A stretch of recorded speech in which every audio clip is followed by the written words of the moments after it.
everybody, and welcome back to Philosophy 228, Epistemology. So last time we were stuck on the skeptical problem, the problem of how we know that we can trust our sense perceptions, how we know that we're not dreaming, how we know that we're not in the Matrix. And I also seemed to leave out last time the solution to this problem, and that's partly because there are actually multiple different solutions that have been attempted by philosophers and thinkers like you. So 3 of the ways out of skepticism that we discussed last time include affirming that as a matter of fact we do know that we're not brains in a vat, or that we do know we're not dreaming, or that we do know the denials of skeptical hypotheses. And that's the strategy I'll be talking about for the first part of today's video. There are 2 other strategies that you might take to get out of the skeptical problem. The second strategy is to say that even though we don't know that we're not dreaming, even though we don't know that we're brains in a vat, or even though we can't deny the hypotheses of these skeptical scenarios, we can actually know sort of ordinary everyday stuff. I'll give you an example. Perhaps I'm a brain in a vat, but the second strategy would say, I still know, for instance, that this is a mug. It's a cup. That is a thing that I know, even if I'm a brain in a vat. And in the second part of the video today, we'll be talking about that solution. The final solution is a bit more complicated.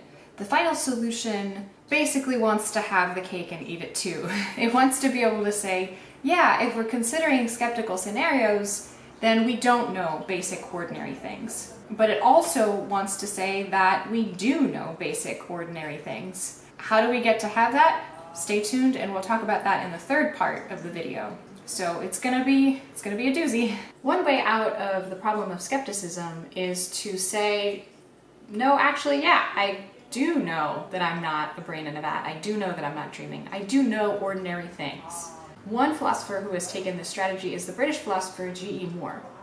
And he thinks he has a proof that he's not dreaming, that he's not a brain in a vat, that he does know ordinary things. Basically, that he does know that there really is an external world around him, and that there are things like cups, and that he has a birthday in a particular month and a particular time. So, what's his proof? Moore has a really straightforward proof. His proof is the following. Here's a hand. Here's another hand. That's the second premise. The third premise is, so there are 2 hands. And the conclusion is, therefore, there is an external world. That is to say, if I have hands, which I know that I do, then I'm not a brain in a vat. Brilliant. Then I'm not dreaming. I am not in a scary, skeptical scenario. I'm not hallucinating all of the things that I seem to have known my whole life. That proof is deceptively simple, isn't it? How does he get away with claiming that this is a proof? You might even be mad. Wrong, wrong, wrong, wrong. Wrong, wrong, wrong, wrong.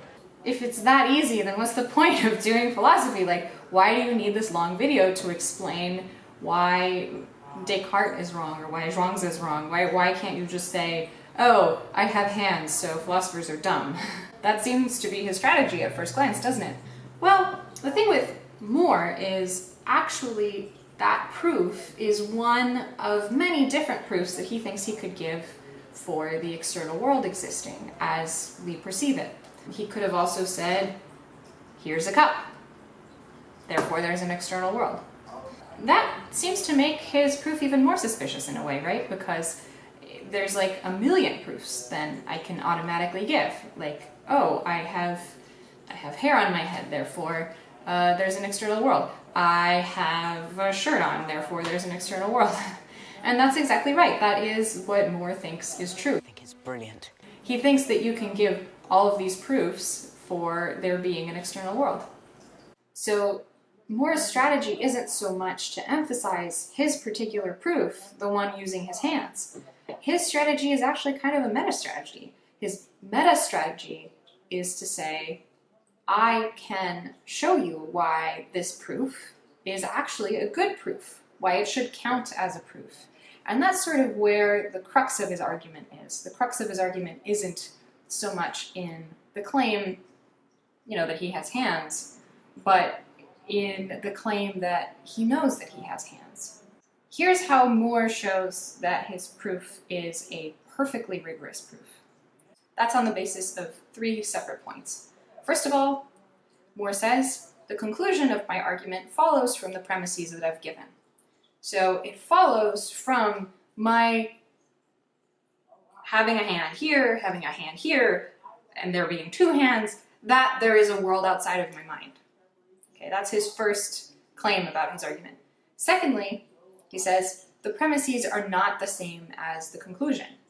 This is important because it requires that the proposition, there are 2 hands, be different from the proposition, there are things outside of my mind.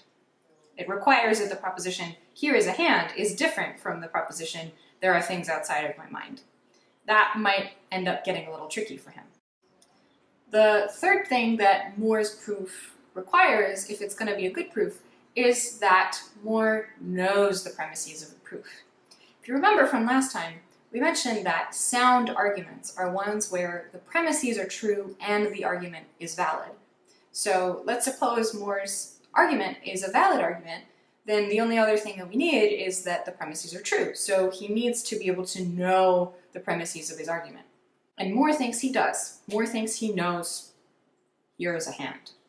You were brilliant, folks. And you might by now be thinking to yourself, isn't that the whole issue under contention?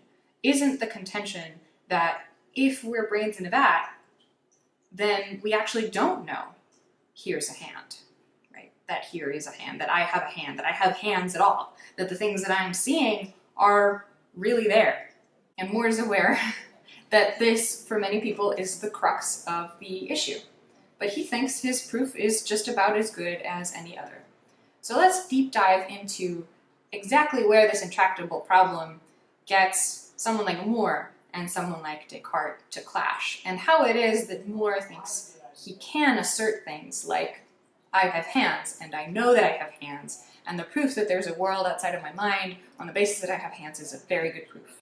So Moore concedes that perhaps what skeptics want when they want a proof of an external world, a proof that I'm not a brain in a vat, is a proof of the premises of his I have hands argument. Proof of premises like I have a hand. They need him to be able to prove that he knows he has hands, and that's, they contend, what he can't do. But Moore doesn't think that this can actually be done. He's not optimistic that there is such an argument that can prove to me that I have hands. But that's not, he thinks, a barrier to knowing that I have hands. Moore thinks he definitely knows that he has a hand and he has another hand. Among all of the possible things that he can claim to know, Moore just thinks those are the sorts of things that are so basic. A lot of the other things that I know rely on my basic sorts of knowledge like that.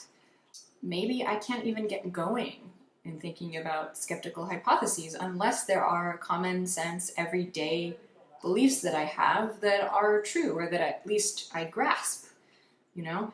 What sort of sophisticated cognition could you explain if you couldn't even say that I know what's in front of my own face? You can sort of think that that's his strategy. We can get a little bit more philosophically finessed. So the skeptic thinks you can only know you have hands, that there's a hand in front of your own face, if you can prove it. But Moore disagrees. Moore thinks you can know things that you can't prove. Brilliant. Think about it for a second. What do you know that if you were asked for a proof, you couldn't give it? Would you be willing to say that all of those things that you can't prove are things that therefore you don't know at all?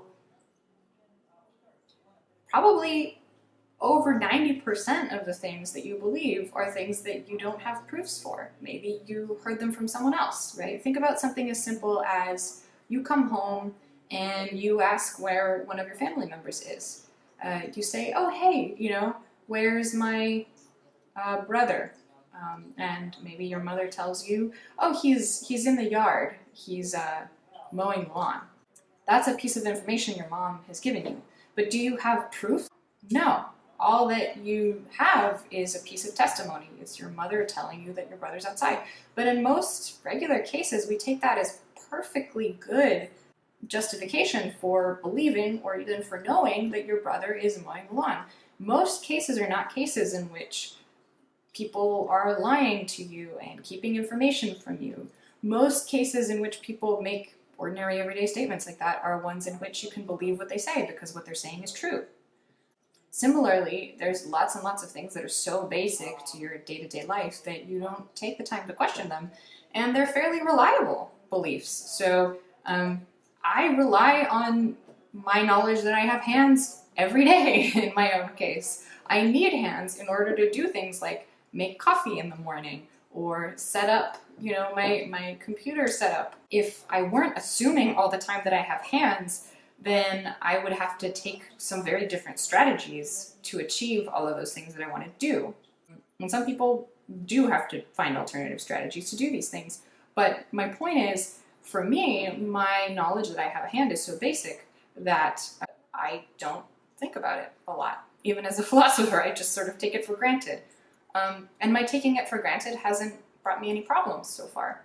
My taking it for granted has actually reliably steered me through the world. So I've been able to rely on my appendages to make coffee in the morning, for instance. Brilliant. If I were to have to prove for myself that I have hands, in order to know that I have hands, there would just seem to be a lot of things that I wouldn't be able to confidently accomplish. I'd have to wake up every morning and be sort of scared that it might turn out today that I can't do anything at all, that maybe I've never been able to do anything at all. I just wouldn't be able to function. If every single possible belief that I had to be proven to be known, then we just would be useless. Now here's an issue, which is that all of these reasons that I've given sound like pragmatic reasons for belief, right? So reasons that are not purely epistemic, not purely about the rules of what is good and bad to believe, but instead things that count in favor of my believing because it's sort of convenient or useful. And like convenience and usefulness aren't always things that have to directly do with what's true, right? Lots of things are convenient things to believe, but I shouldn't believe them if they're not true. So how is Moore giving a justification that isn't just a pragmatic justification in this way? Let me try a different strategy for explaining some of the power of Moore's argument for those that find it an effective and convincing argument. Moore was writing near the beginning of the 20th century when something overtook English-speaking philosophy, which is what we call ordinary language philosophy. Ordinary language philosophy prioritizes methodologically the everyday meaning of our words.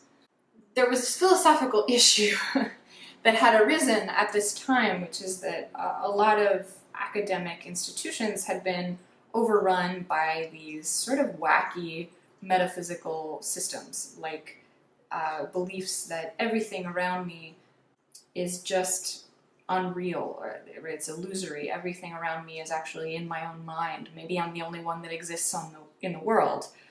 That's called solipsism. If everything that exists is only mental stuff, that's a view philosophically we call idealism, not to be confused with youthful idealism, which means something else. And these metaphysical views made it really difficult to explain why it is that we seem to go around the world and do all the things that we do. The very philosophers that propounded these theories didn't often act like their theories were true, right? So if you believed in solipsism, but you still go to the post office to receive and send mail, something seems off, right? It seems inconsistent with what you claim to believe, which is that you're the only person that exists. You have to find some other strange justifications for all of the things that you seem to go around and do. And someone like Moore thought that the problem wasn't with the philosophical method itself, with the practice of philosophy, but instead with the fact that philosophers had a tendency to modify the meanings of common sense terms so much that they lost their original meanings altogether. So philosophers like Moore and these ordinary language philosophers thought that the problem is that we've revised, words like knowledge, and we've revised words like hands to the point where for a philosopher they don't mean what they mean for the regular person. But if that's what's happening, then in a sense the meanings of these words aren't legitimate, because also on the ordinary language philosophy view, words get their meanings from how they're used by a community. And if the community around me thinks that knowledge is just sort of what helps me to get through the world and mostly proves to be reliable and justifies the things that I do, and the word hand means this thing, right, this thing, then why should a philosopher say that I don't know that I have hands? That would be ridiculous. And that's one reason why a lot of people distrust philosophy. And Moore and the ordinary language philosophers were sensitive to that. They wanted to bring common sense back into philosophical practice. It's brilliant. So if we rewind and we go back to Moore's proof of the external world, his proof that there are things outside of his own mind, he thinks he knows that he has hands for the most basic reason, which is just that's what it means. It's inconsistent with all of the things that those words mean. Knowledge comes from the way people use it in common sense cases, and they claim that they know basic things like that the sky is blue when it's clear out, that they have limbs that they use to get around and things like that. Those are all ordinary common sense things that people make claims about, and when they make claims about them, people describe that as knowledge. So Moore's like, look, I've got the power of ordinary language behind the statement, I have a hand. Surely that should be given much more credibility than methodological skepticism, which is modifying our regular, agreed upon community standards for what counts as knowing. In our regular, everyday community standards, we don't need proof as a bar for knowledge. One tricky aspect of ordinary language philosophy, and maybe you've already intuited it, is that a lot of sophisticated philosophical kind of procedures and interesting problems require our modifying our common sense terms at least a little bit. And the process of scientific reasoning often requires that we modify our common sense terms to fit with what we observe scientifically.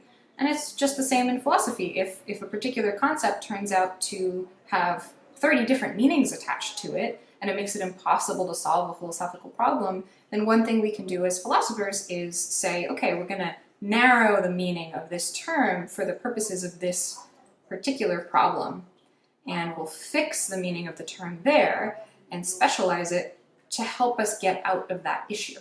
So there's some tension between ordinary language philosophy and maybe a middle-of-the-road philosophical approach, and it's unclear whether the total force of philosophical opinion should be on Moore's side, and his common sense ordinary language approach, or on the side of someone like Descartes, who thinks that rigorous standards might help us in being more sure-footed. So here's another thing about Descartes, just as an aside, which is that he does think at the end of the day that there really is a world around him, but he comes at his proof through a very different route than Moore. There are other strategies you can use to show that you know that you're not a brain in a vat, and I unfortunately don't have time to discuss them all. But if you have questions about that or suggestions for how to show or prove that you're not a brain in a vat, please feel free to add them to our discussion. And I would love to respond and comment and say more about all of those approaches, maybe point you to some more resources, things to read. I just really enjoy highlighting Moore's approach because it delves into kind of a big metaphilosophical issue about what the word knowledge even means and how we produce proofs. And that'll be sort of central to this course in epistemology. Backtracking a bit back to the beginning of our video, I mentioned that there are 3 strategies for getting out of this skeptical paradox. The second strategy requires denying that just because I don't know that I'm not a brain in a vat, for example, then I don't know very much at all. So this strategy says, okay, it might be the case that I'm a brain in a vat, but I still know things. I still know some ordinary things, even if I'm a brain in a vat. And how do you defend such a position? First, let's talk about what's required to believe the proposition that if I am a brain in a vat, then there's not very much that I know. One reason to believe that if I'm a brain in a vat, then I don't know a lot is a view called Infallibilism. Infallibilism says that for somebody to know something, that person must be able to eliminate all of the error possibilities that are associated with that thing that they want to believe, that statement, that proposition. Proposition is the special term of art that analytic philosophers use. The skeptic can't prove they're not a brain in a vat because they can't eliminate all of the error scenarios. Descartes seems to be an infallibilist when he gives us such a high bar for belief, right? If proof is the bar for belief, it seems like he's defending infallibilism, he's supporting infallibilism. If you think about it for a moment, infallibilism is kind of a strong view. It's surprising, right? Why should it be the case that you only know something if you're sure every other remotely relevant possibility isn't true? Just think about a case. So in a particular game of soccer, consider the case of a referee calling offsides.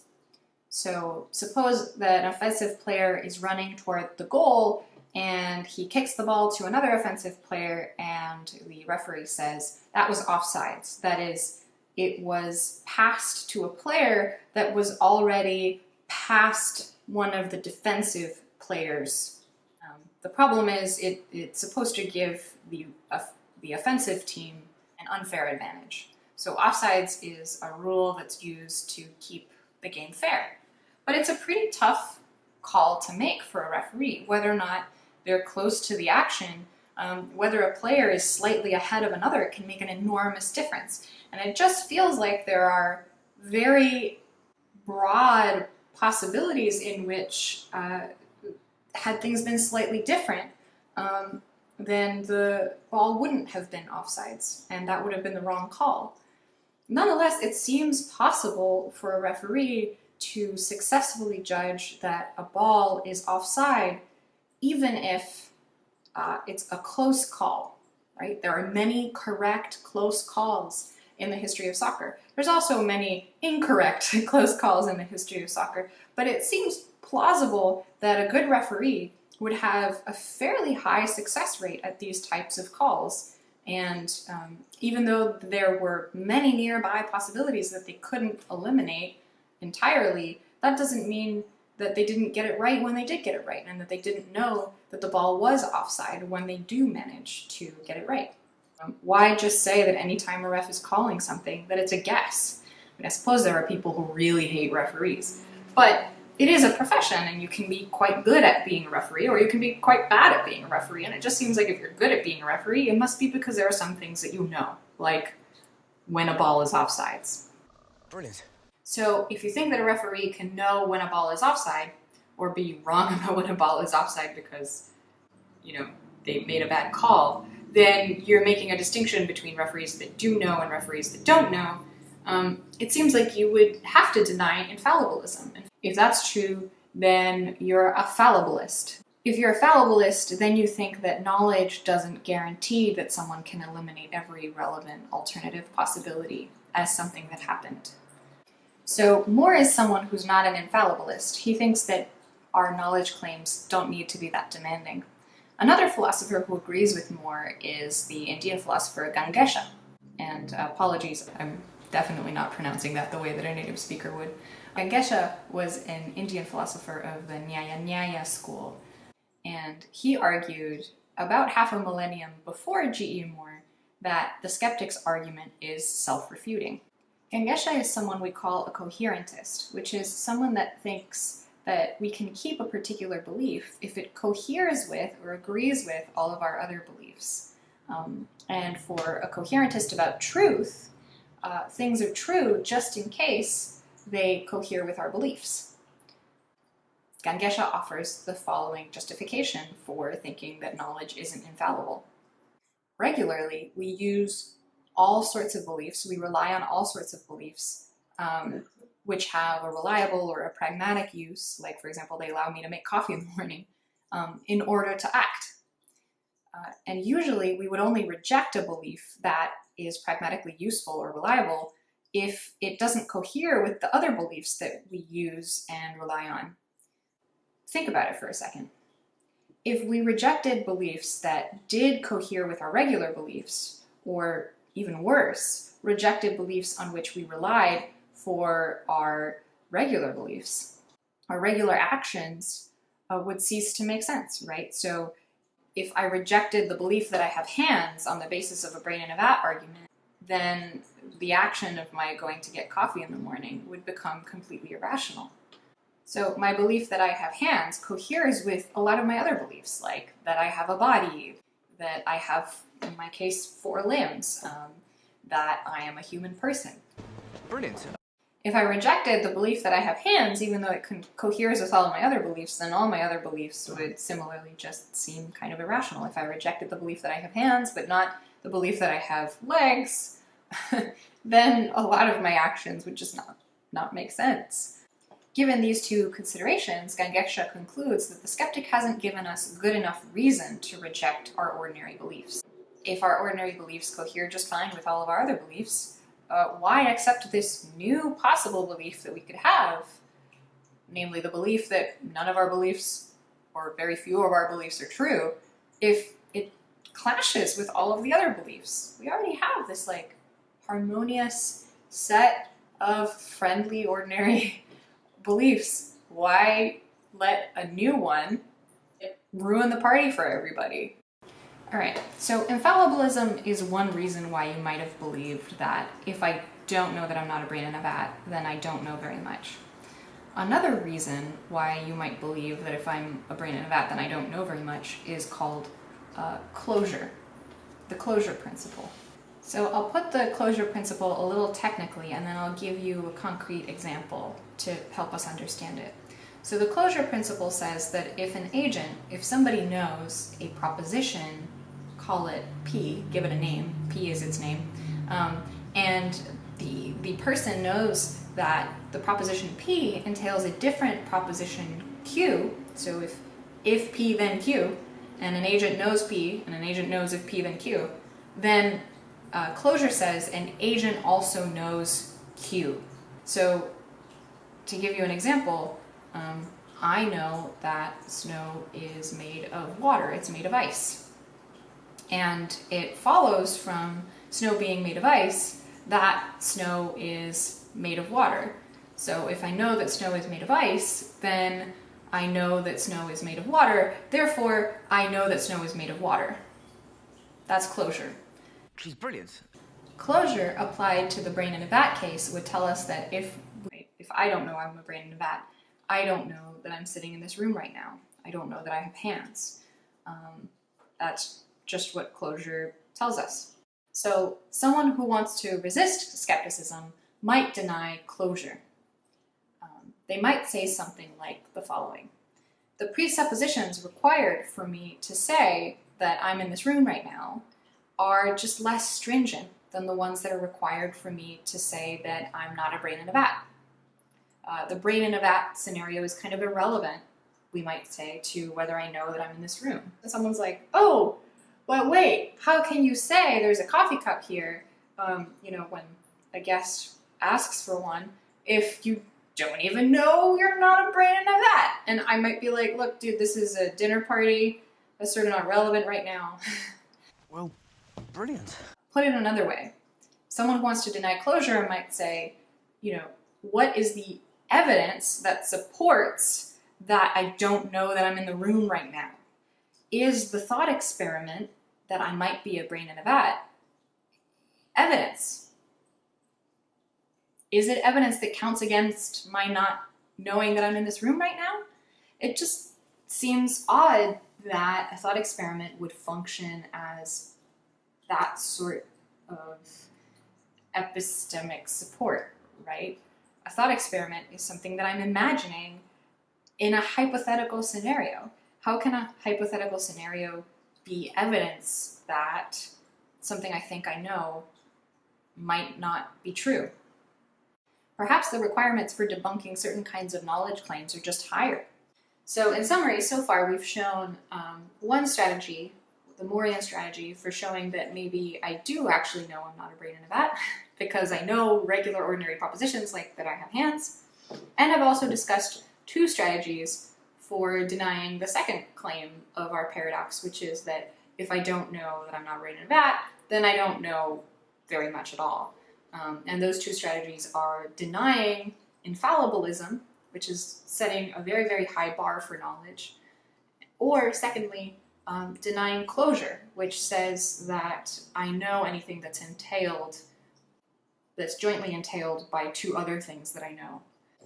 All right, so the last thing we need to talk about is the final way out of skepticism, which is by stating the claim that, as a matter of fact, we can take skeptical scenarios seriously and still claim that we know a lot of stuff. We can have our cake and eat it too.